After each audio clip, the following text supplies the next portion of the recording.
인도하여 주옵소서. 감사드리옵고 예수님 이름으로 기도드립니다. 아멘.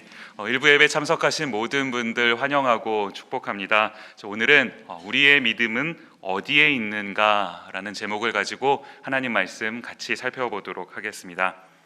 지난 주간에 제가 이전에 사역했던 그 미네소타 교회의 한 청년에게 연락이 왔습니다. 결혼을 한다는 거예요. 우리 조슈아 강사님도 결혼을 하시는데 청년들이다 보니까 또 결혼하는 소식들이 들리더라고요. 제가 정말 아끼는 두 청년이었거든요. 예쁘게 교제를 하다가 결혼에까지 골인을 하게 된 겁니다.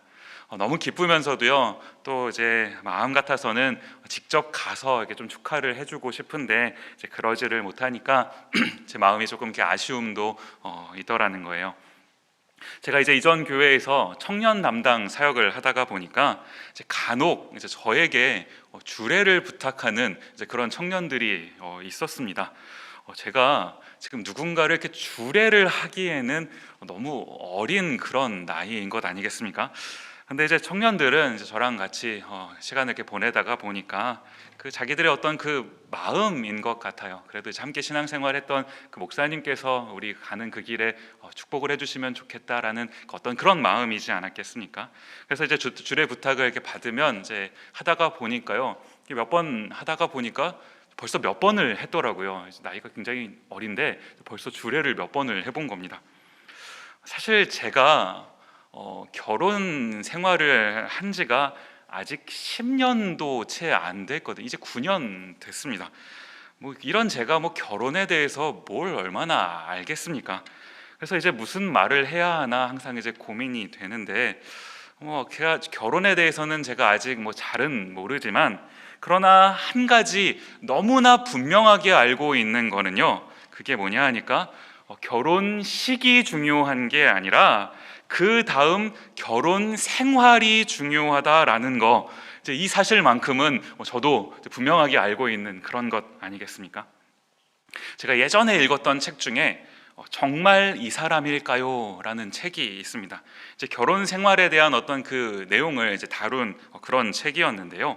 제가 이 책을 결혼을 하고 난 다음에 선물을 받은 거예요. 정말 이 사람일까요? 이걸 그 결혼 전에 읽었어야 되는 건데 무슨 말을 하고 있는지 잘 모르겠습니다만, 네. 어쨌든 결혼하고 나서 누가 선물을 해줘서 이 책을 읽은 겁니다. 이 책을 쓰신 분이 목사님이세요. 이 목사님께서 뭘 강조하시고 싶은 거냐 하니까 결혼은 결혼식도 물론 중요하지만 이 결혼 생활이라는 것이 정말 중요하다라는 것을 말씀하고 싶으셨던 것 아니겠습니까? 이 책의 그 영어 제목이요, 한국말은 정말 이 사람일까요?인데 영어 제목은 Fit to be tied라는 제목이에요. 이게 무슨 말이냐 하니까 미국 사람들이 쓰는 그 관용적인 어떤 표현인 것 같아요. 정말 화가 난다, 이런 뜻을 가진 그런 말이다라는 겁니다.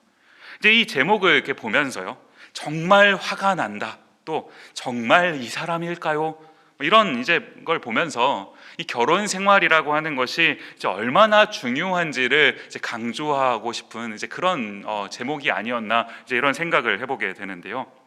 오늘 말씀을 준비하면서 문득 이 생각이 난 겁니다. 결혼식 물론 정말 중요한 일이죠. 사랑하는 남녀가 하나님 앞에서 어떤 그 성경의 가르침대로 두 사람이 한 가정을 이루는 거예요. 두 남녀가 한 가정을 이루는 거예요. 이거 정말 중요한 것 아니겠습니까?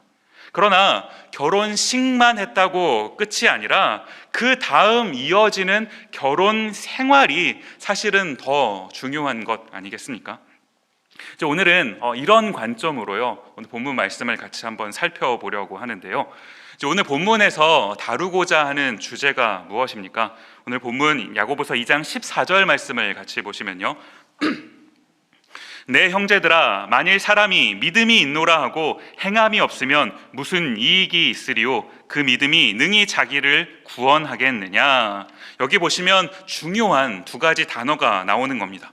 믿음 그리고 행함이라는 단어요. 여러분, 믿음이 중요합니까? 아니면 행함이 중요합니까? 성경은요, 믿음의 중요성을 강조하고 있습니다. 로마서로 가셔서 로마서 5장 1절 말씀을 같이 보시면요, 그러므로 우리가 믿음으로 의롭다 하심을 얻었은즉 우리 주 예수 그리스도로 말미암아 하나님으로 더불어 화평을 누리자. 분명히 성경은 믿음으로 의롭다 하심을 얻는다라고 말씀하고 계시는 것 아닙니까? 그런데 오늘 본문인 야고보서에서 보시면요, 야고보서 2장 24절 말씀에 이로 보건대 사람이 행함으로 의롭다 하심을 받고 믿음으로만 아니니라. 의롭다 하심을 받는 건 행함으로요, 믿음으로만은 아니다라고 말씀하고 있는 것 아닌가요? 이걸 이렇게 가만히 보고 있으면서요, 모순 같잖아요. 지금 어느 본문은 믿음이 중요하다라고 말씀하고 계시고 어느 본문은 믿음이 아니라 행함이 중요하다라고 말씀하고 계시고, 지금 이 문제를 저희가 어떻게 해결해야 되는 거겠습니까? 이제 이 부분에 대해서 저희가 함께 살펴볼 때 저희가 먼저 주목해서 봐야 될 그런 부분이 있는데요, 이제 그게 뭐냐 하니까 지금 이 행함을 강조하고 있는 저희가 살펴보고 있는 이 야고보서의 독자, 이 야고보서를 읽는 사람들이 누구냐라는 부분인 겁니다.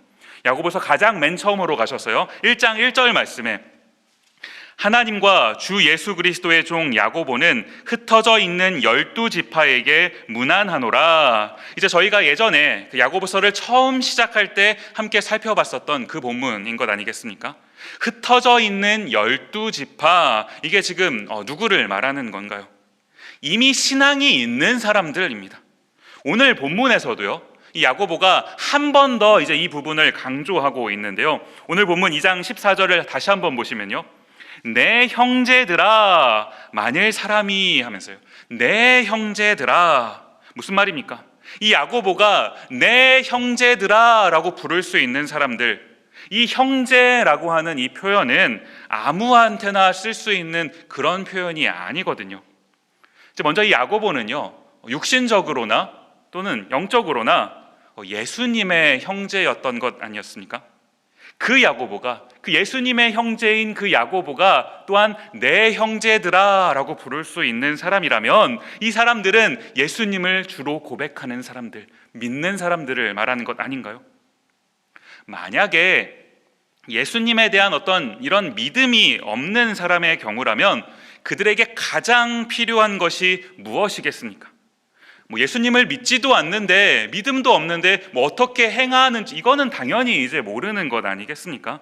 이들에게는, 예수님을 믿는 믿음이 없는 사람들에게는요, 가장 먼저 그 믿음이 필요한 겁니다. 사도행전 16장 30절과 31절 말씀으로 가서 보시면요, 저희를 데리고 나가 가로되 선생들아 내가 어떻게 하여야 구원을 얻으리이까 하거늘 가로되, 그 다음 보시면요, 주 예수를 믿으라 그리하면 너와 내 집이 구원을 얻으리라 하고, 어떻게 하면 구원을 얻습니까? 주 예수를 믿으면 우리가 구원을 얻게 되는 줄로 믿습니다. 믿으십니까? 아멘. 믿음이 없는 사람이라면 이 메시지가요, 예수님을 믿으면 구원을 받는다라는 이 메시지가 가장 먼저 필요합니다.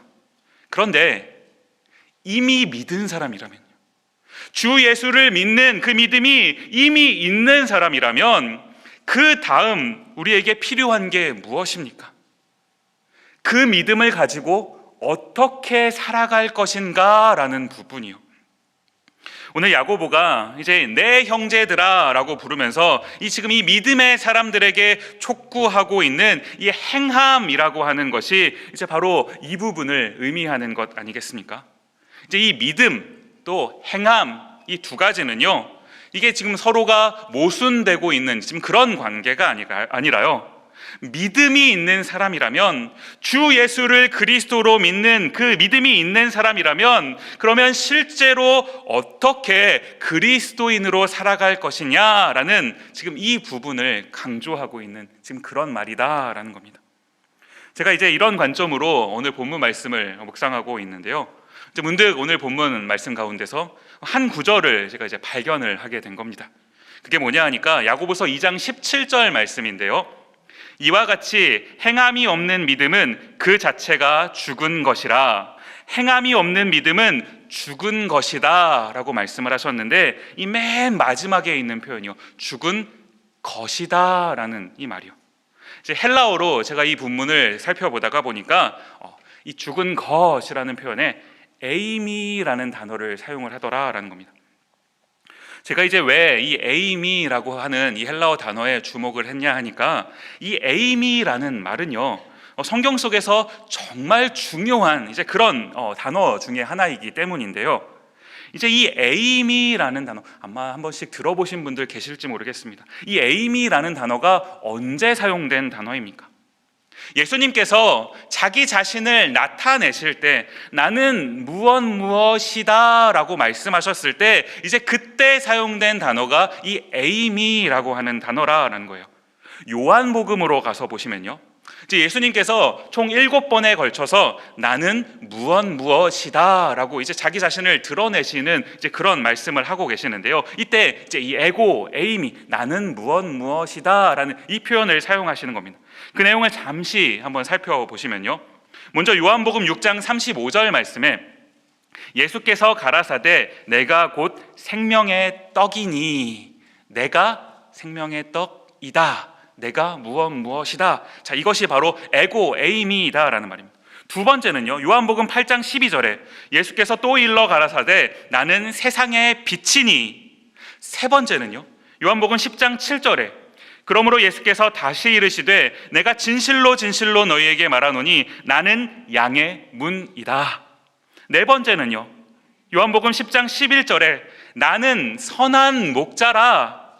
다섯 번째는요, 요한복음 11장 25절에 예수께서 가라사대 나는 부활이요 생명이니. 여섯 번째는요, 14장 6절 예수께서 가라사대 내가 곧 길이요 진리요 생명이니. 맨 마지막 일곱 번째는요, 15장 5절입니다. 나는 포도나무요. 지금 이 내용들은요, 사실 하나하나가 다 저희가 이제 깊이 살펴봐야 되는 이제 그런 부분들인데요, 이제 오늘은 이 7가지 중에서 한 가지 부분에 저희가 함께 좀 집중했으면 좋겠는 겁니다. 그게 뭐냐 하니까, 예수님께서 가장 먼저 에고 에이미, 내가 무엇이다 라고 소개해 주셨던 그 본문이요, 6장 35절 말씀을 다시 한 번만 보시면요, 예수께서 가라사대 내가 곧 생명의 떡이니. 예수님께서요, 지금 자기 자신을 떡이라고 소개해 주신 것 아닙니까?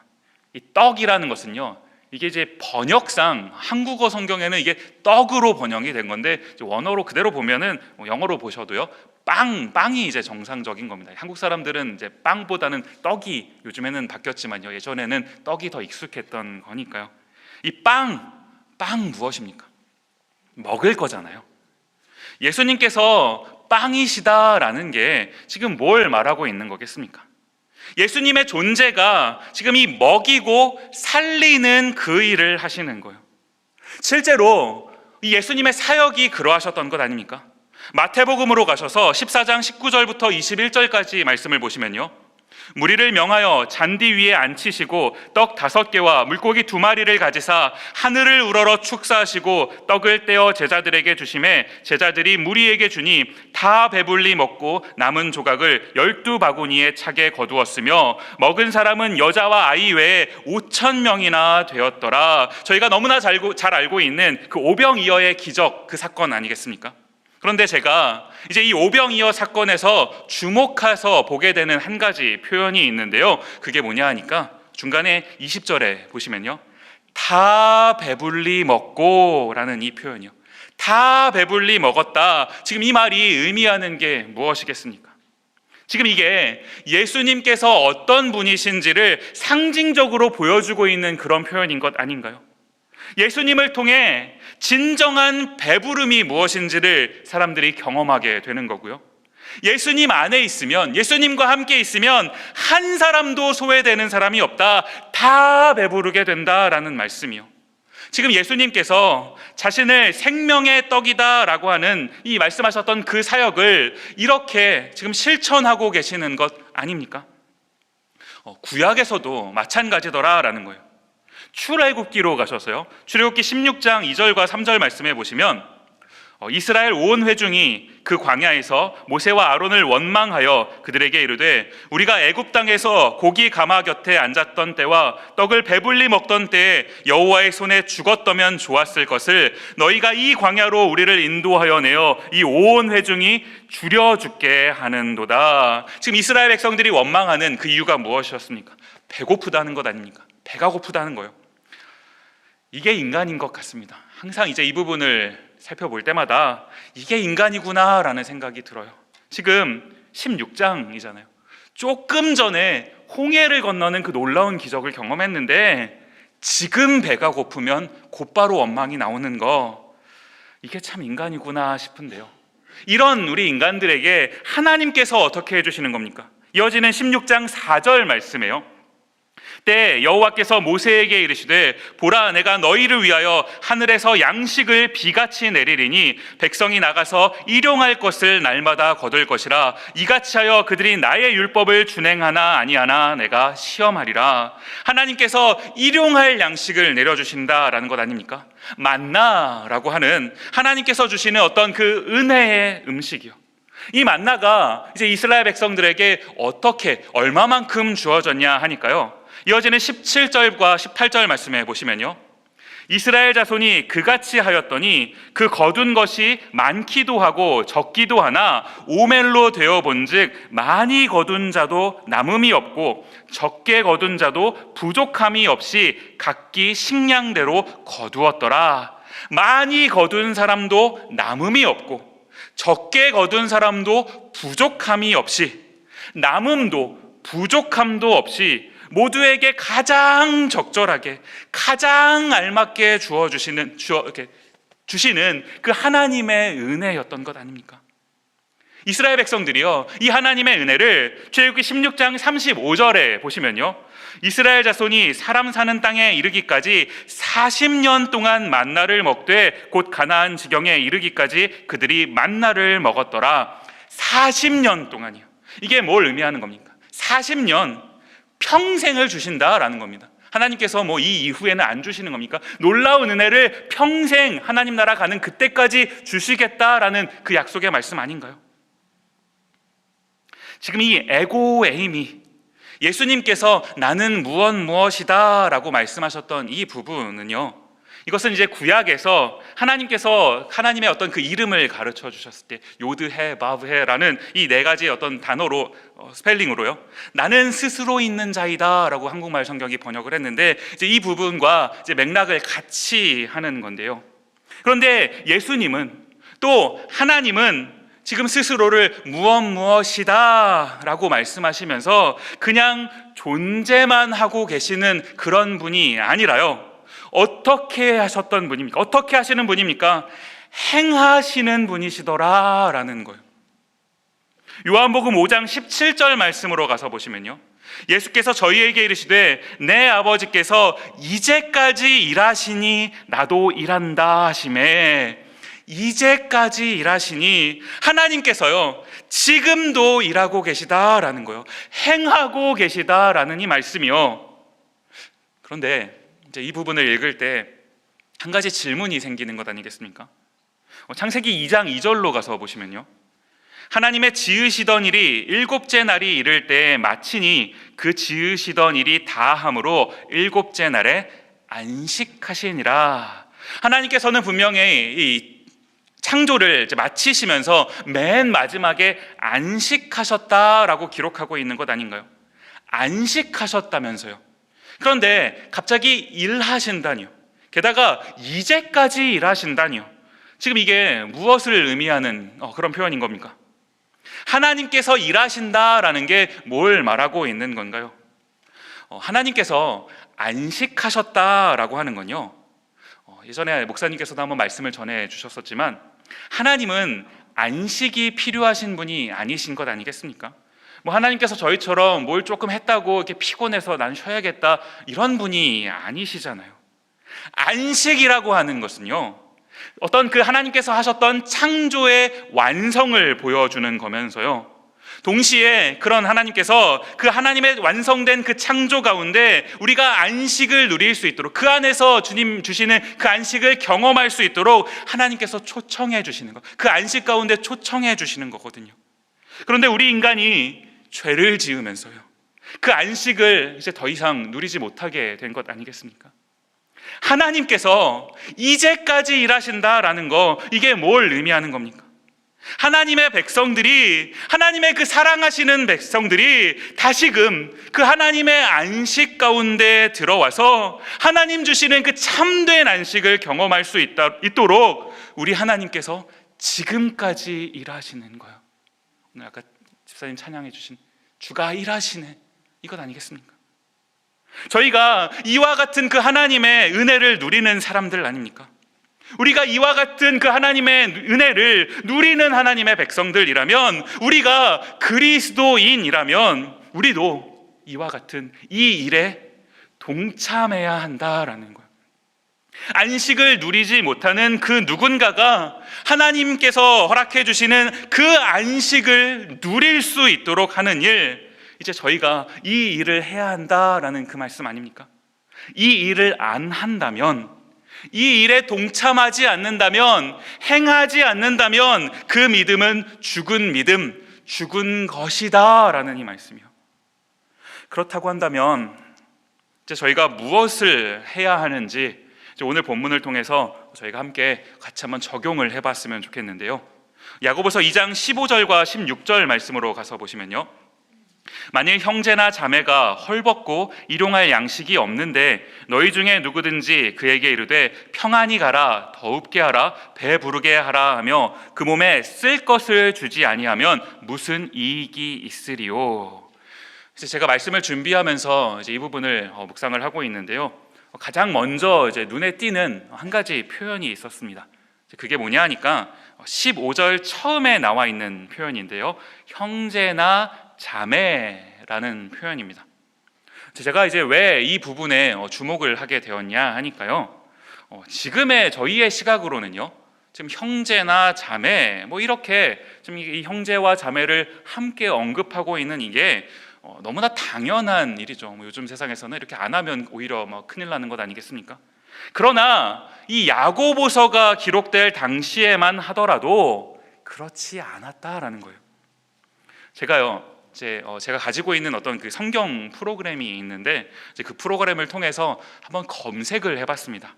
신약 성경에서 이제 이 형제라고 번역된 헬라어로는 아델포스라는 말인데요, 이 아델포스, 형제라는 말이 몇 번이나 성경에 사용됐는가라고 찾아보니까요, 총 용례가 총 342회 사용이 된 겁니다. 반면에요, 이 자매라고 번역된 이것은 이제 아델페라는 말인데, 이 아델페라는 말은 몇 번이나 사용됐는가 하고 봤더니 아까 형제는 342회요. 그런데 이 자매는 전부 다 합쳐서 25회. 엄청난 차이인 것 아니겠습니까? 게다가 이 25회 중에서도요, 대부분은 이제 실제적인 어떤 그 자매의 관계요, 여자 형제들 말하는 거잖아요. 그 자매의 관계를 지칭할 때 이제 그런 경우에 사용됐더라라는 거예요. 그런데 오늘 야고보서의 본문을 보시면요, 지금 이 아델페, 자매라는 말을요, 형제와 함께 단독적으로 지금 쓰고 있는 것 아니겠습니까? 지금 이 표현 자체가 형제나 자매라고 했을 때 이 표현 자체가요, 야고보서를 읽는 이 독자들에게 있어서는 아마 굉장히 신선한 충격으로 다가왔을 겁니다. 자매? 이거요. 지금 이와 같은 거, 이 자매는요, 여자는 이 지금 신약 성경 구약도 마찬가지지만 그 당시 문화 속에서 약자에 속했던 그런 사람들인 것 아니겠습니까? 오죽하면 저희 아까 전에 오병이어 살펴봤었을 때도 사람 숫자를 셀 때 여자들은 카운트를 하지도 않습니다. 그냥 남자들이 있으면 당연히 여자들도 함께 있겠거니 이렇게 생각했던 그런 존재였던 것 아닌가요? 이런 여성을 단독자로서 바라봐주는 것, 단독자로서 대해주는 거, 벌써 이 야고보의 이 말 속에서 어떤 그 행함이 실천되고 있는 것 아닌가요?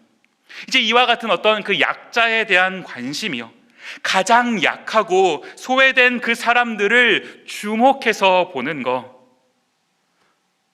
사도행전 2장에 보시면 그 오순절 성령 강림 사건이 기록되어 있습니다. 저희가 너무나 잘 알고 있는 유명한 본문이죠. 그런데 제가 이제 그 장면을 묵상할 때마다 이제 꼭 같이 살펴보는 부분이 있는데요. 사도행전 바로 2장 그 바로 다음에 있는 거, 2장 다음에 뭐가 있습니까? 3장이 있죠. 2장 다음에 3장이 바로 기록이 되고 있는데 그 3장 처음을 열면서 나온 그 부분입니다. 사도행전 3장 1절부터 4절까지 말씀을 보시면요, 제9시 기도 시간에 베드로와 요한이 성전에 올라가 있세 나면서 앉은뱅이 된 자를 사람들이 메고 오니 이는 성전에 들어가는 사람들에게 구걸하기 위하여 날마다 미문이라고 하는 성전 문에 두는 자라. 그가 베드로와 요한이 성전에 들어가려 함을 보고 구걸하거늘, 그 다음 보시면요, 베드로가 요한으로 더불어 주목하여 가로되 우리를 보라 하니, 맨 마지막 4절에요, 주목하여, 지금 이 앉은뱅이가요, 지금 이 미문에 앉아 있었던 것이 뭐 하루 이틀이었겠습니까? 그러나 그 전까지는 뭐 들어가면서 나오면서 봤지만, 이 앉은뱅이를 봤지만 주목하지는 않았어요. 그런데 사도행전 2장에서 성령 충만함을 경험하고 나니까 어떻게 되는 겁니까? 지금 이 앉은뱅이, 이 사회적 그 약자가 보이는 것 아닌가요? 그 연약한 사람을 주목하게 되는 것 아닙니까? 이게 하나님의 마음이더라는 거예요. 저희에게 이와 같은 이 마음이 있는지 한번 살펴봤으면 좋겠는 겁니다. 늘 이제 저희가 나보다 더 나은 사람, 나보다 더 잘 사는 사람, 뭔가 더 일이 잘 풀리고 잘 되는 사람, 이제 그 사람들만을 보면서 부러워하고 있는지, 아니면 더 어려운 그 사람, 힘듦 가운데 신음하고 있는 어떤 그 사람을 보고 있는 건지요. 오늘 본문으로 돌아와서요, 야고보서 2장 15절 말씀에 보시면, 만일 형제나 자매가 헐벗고 일용할 양식이 없는데, 맨 마지막에 있는 일용할 양식, 이 말을 이렇게 읽고 있는데 그 광야에서 그 이스라엘 백성들의 어떤 그 모습이 생각이 나는 것 아닙니까? 그 일용할 양식을 늘 누렸던 그 이스라엘 백성들이, 그러는가 하면 사실 이 모습이, 이 광야의 이 이스라엘 백성들의 모습이 오늘을 살고 있는 저희의 모습이기도 한 것 아닌가요? 하나님께서 이 일용할 양식, 이 은혜를 주시지 않는다면 단 하루도 살 수가 없는 게 우리들이거든요. 그 은혜로 하나님께서 허락해 주시는 일용할 양식으로 하루하루를 살아가는 겁니다. 우리가 이런 하나님께로부터 받은 이 은혜를 누리고 있다면 우리도 누군가에게, 그 누군가가 이 일용할 양식, 이 은혜를 누리며 그 하루하루를 살아갈 수 있도록 그 은혜를 나누는 거예요. 오늘 보면 야고보서 2장 16절 말씀에, 너희 중에 누구든지 그에게 이르되 평안히 가라, 더웁게 하라, 배부르게 하라 하며 그 몸에 쓸 것을 주지 아니하면 무슨 이익이 있으리요. 중간에 보시면 쓸 것이라고 번역된 이 말이 있는데요, 헬라어로 에피테데이오스라는 말을 사용하는 말입니다. 이 말이 무슨 말이냐 하니까 필요한, 적당한, 이제 이런 의미를 가진 말이에요. 무슨 말입니까? 우리가 지금 하나님께서요, 같은 하늘 아래 살게 해주신 많은 사람들이 우리 주변에 있는 것 아닙니까? 그 누군가에게, 그 하늘 아래, 같은 하늘 아래 살고 있는데 누군가가 어려움을 겪고 있어요. 힘듦 가운데 있습니다. 그 사람에게 적당한 얼마만큼, 그 사람에게 필요한, 꼭 필요한 얼마만큼을 나누며 살고 있는가라는 거예요.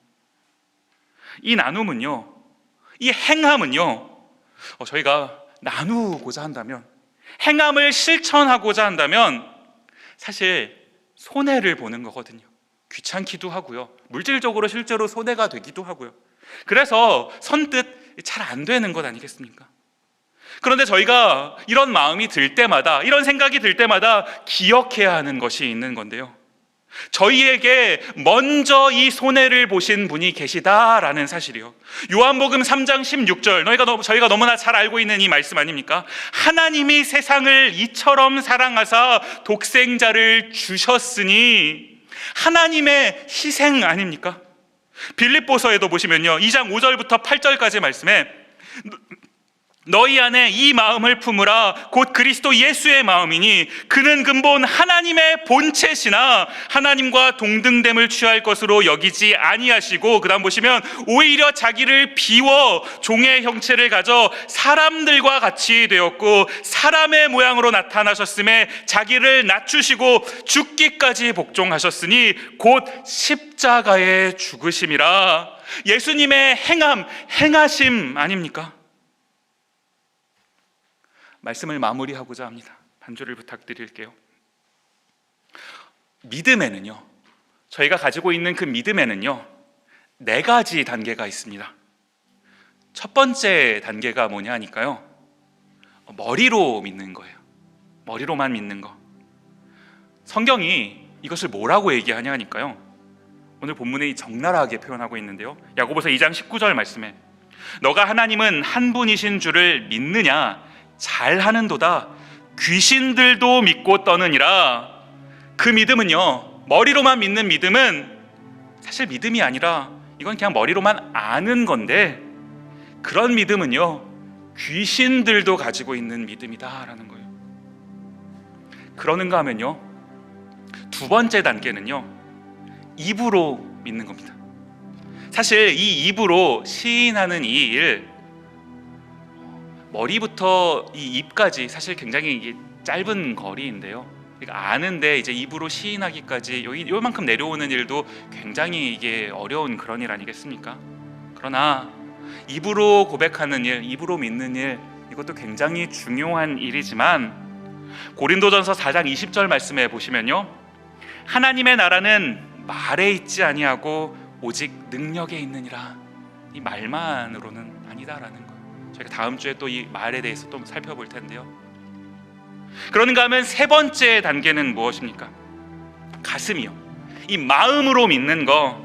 이제 때로 저희가 어떤 이 예배 가운데 또 말씀을 읽다가 하나님 주시는 어떤 그 은혜를 경험하면 이 마음에 어떤 막 울림이 생기는 것 아닙니까? 막 떨림이 생기고요, 뭔가 은혜를 받은 것 같고, 그러나 그 마음에 그 무언가가 있었다라고 해서 거기에서 만족하면 안 되는 거예요. 마태복음 26장 41절 말씀이에요. 시험에 들지 않게 깨어있어 기도하라. 그 다음 보시면 마음에는 원이로되 육신이 약하도다. 마음의 원이지만 육신이 약해져 버려서 하지 못하면 무슨 의미가 있는 거겠습니까? 마지막 네 번째 단계가 무엇입니까? 오늘 야고보서를 통해서 이 야고보가 저희 모두에게 도전을 주고 계시는 그런 메시지인데요, 믿음의 네 번째 단계 무엇입니까? 손과 발로 믿는 거요. 이게 무슨 말이냐 하니까요, 야고보서 2장 22절 말씀해 보시면 너가 보거니와 믿음이 그의 행함과 함께 일하고 행함으로 믿음이 온전케 되었느니라. 행함으로, 우리의 손과 발로 이 믿음을 실천하는 거, 이것을 말하는 것 아닙니까? 그 행함으로 우리의 믿음이 온전하게 된다라는 거예요.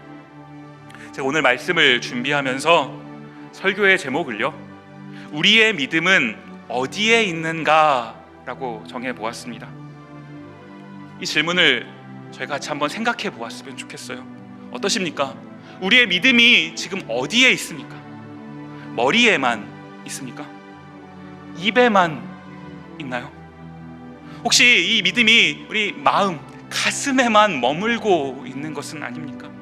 아니면 우리의 믿음이, 주 예수 그리스도를 믿는 그 믿음이 이 손과 발을 통해서 실천되고 있습니까? 말콤 머거리지라는 분이 이런 말씀을 하셨어요. 죽은 물고기만이 물결을 따라 흘러간다. 무슨 말입니까? 죽은 물고기는요, 죽었으니까요, 죽은 거니까 그 물결에 저항할 힘이 이제 없는 거거든요. 그러니까 그냥 흘러가는 겁니다. 그런데 살아있는 물고기는요, 물살이 아무리 세게 와도 때로 그것 때문에 상처가 날지라도 그래도 내가 가야 될 그 길을 가는 것 아닙니까? 저희 믿음이 죽은 믿음이 아니라요, 살아있는 믿음이라면 이 물결을 따라 그냥 흘러가는 게 아니라 물살을 거스를 수 있어야 되는 거예요. 세상이라고 하는 그 물살을 거스를 수 있어야 되는 거고요, 이 죄성이 가득한 우리의 본성을 거스를 수 있어야 하는 거고요. 오늘 저희 이 말씀을 기억하면서 행함으로 진정한 그리스도인이 되었으면 좋겠습니다. 오늘 이 찬양으로 설교를 마무리하고 싶은데요, 저희가 행할 수 있는 것, 저희가 실천할 수 있는 것, 저희가 가지고 있는 그 능력으로 하는 것이 아니거든요. 저희가 행할 수 있는 거는요, 저에게 먼저 그 행함을 보여주신 하나님 아버지의 그 놀라우신 그 사랑을 기억하기 때문인 겁니다. 하나님께서 저희에게 먼저 허락해 주신 그 사랑, 그 놀라운 사랑, 그것을 기억하는 사람만이 진정으로 행할 수 있는 것 아니겠습니까? 저 이 사랑을 기억하시면서 같이 한번 찬양하도록 하겠습니다. 함께 찬양하겠습니다.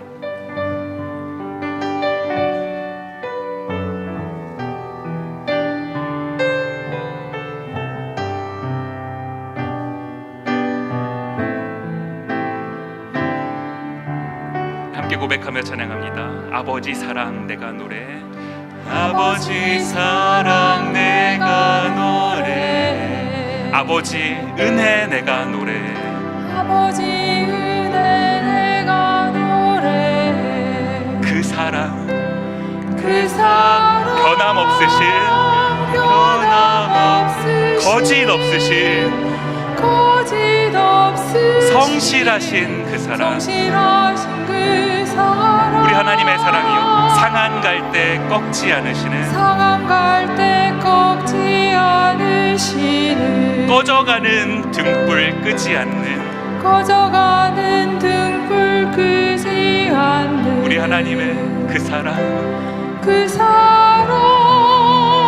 변함없으신 거짓 없으신 성실하신 그 사랑, 우리 같이요,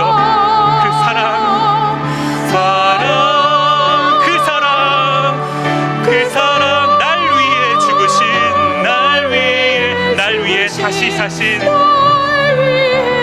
예수 그리스도, 다시 오실 그 사랑, 그 사랑, 죽음도 생명도 천사도 하늘의 어떤 권세도 끊을 수 없는 영원한 그 사랑. 처음부터 한 번 더 고백합니다. 아버지 사랑 내가 노래, 아버지 은혜 내가 노래, 이 사랑을 기억하십니까? 그 사랑 변함없으신, 거짓 없으신, 성실하신 그 사랑, 우리를 향한 그 하나님의 사랑이요, 상한 갈 때 꺾지 않으시는, 꺼져가는 등불 끄지 않는, 꺼져가는 등불 끄지 않는 우리 하나님의 그 사랑, 변함없으신, 거짓 없으신,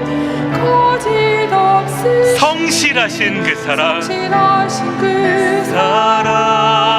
우리 하나님의 사랑, 그 사랑, 날 위해 죽으신, 날 위해 다시 사신 예수 그리스도, 다시 오실 그 사랑, 죽음도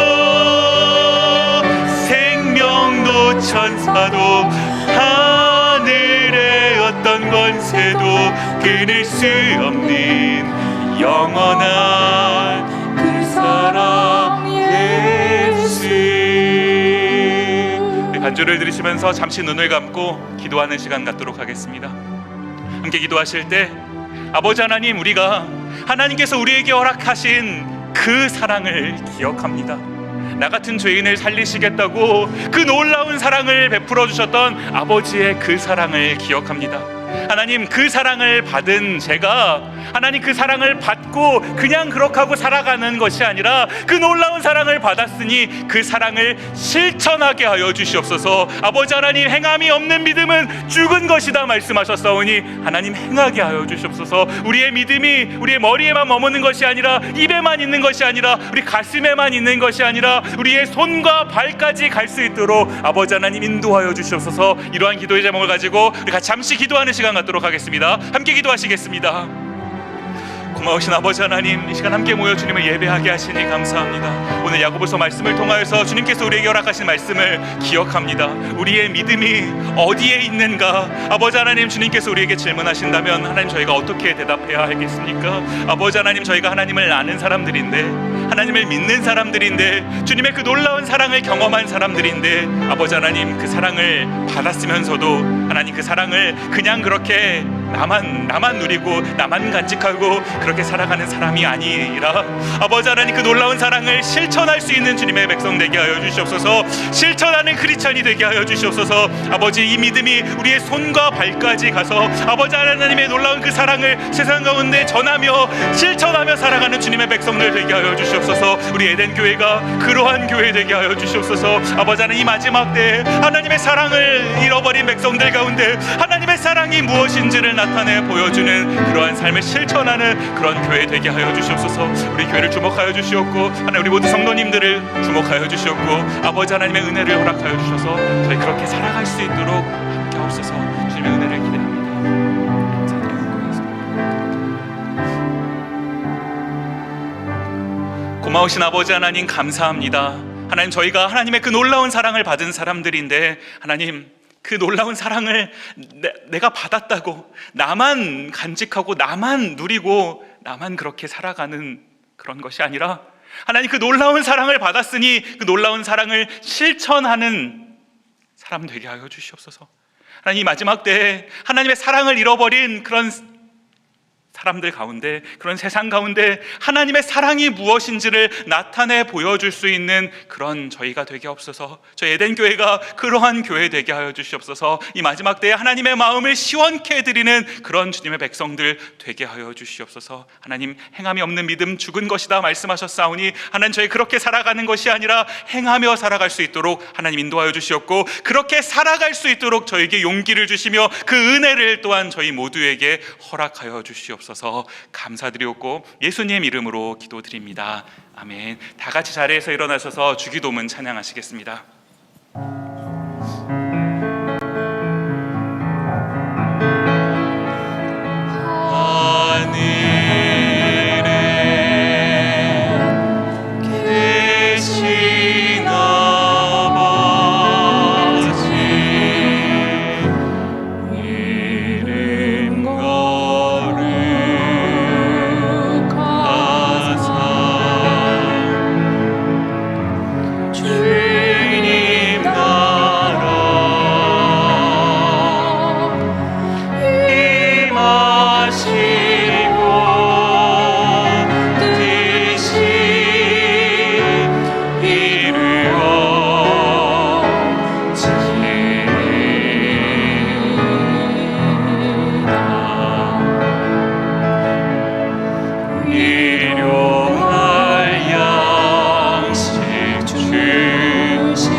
우리 주 예수 그리스도의 은혜와 하나님 아버지의 다함 없는 사랑과 성령님의 위로와 교통하심이 주신 말씀 마음에 간직하고 그 말씀대로 살아가기로 다짐하고 돌아가는 모든 주의 백성들에게 지금 그리고 영원히 함께 하시기를 간절히 축원하옵나이다. 아멘.